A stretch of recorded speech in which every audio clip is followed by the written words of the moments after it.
Sinong personalidad ang ipapatumba? Iisa lang ba ang nag-utos kay Carding at kay Boss G? Kayo, ano sa palagay nyo? Ako mapalagay.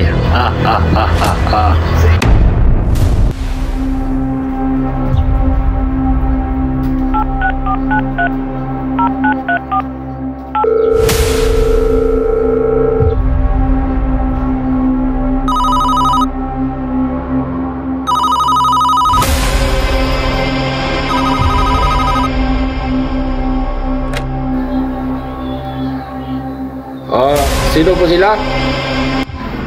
Oscar, Ay, Boss G, magandang umaga. Ikaw pala. kumpleto ba yung mga tauhan natin?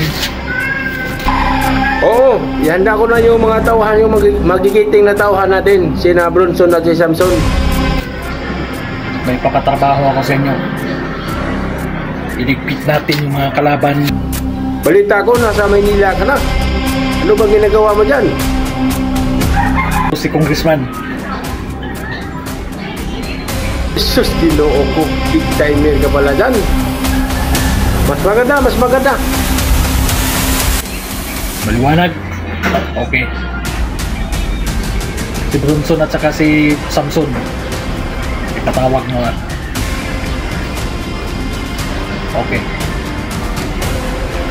Alright. Okay, Boss G. Copy, Boss G. Copy.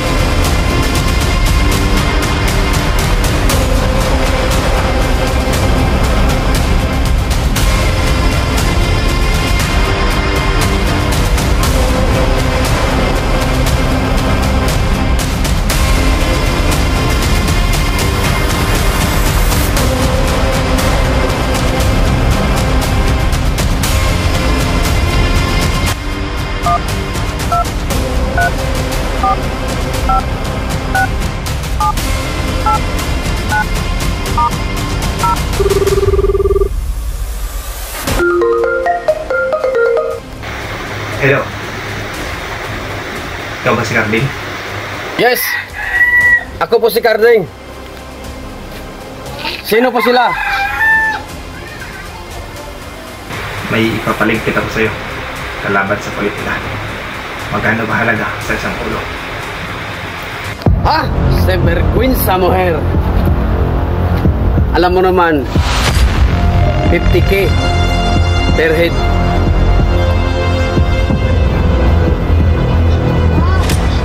₱1,000,000 naman yung mga high value.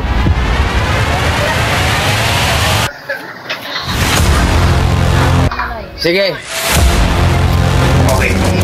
Sige, mamaya. I-message ko sa'yo yung buong detalye. At ibibigay ko sa'yo yung litrato ng taong ipapaligpit ko sa'yo. Alam mo naman, hindi basta-basta kalaban ng babanggain ko. Kaya mahal ang hinihiling ko. Teka na. Tsaka, ano pala pangalan mo? O, huwag mo na alamin kung sino ako. Sundin mo lang kung anong ipagawa ko sa'yo. Sino ang karakter na tumawag kay Carding? Alamin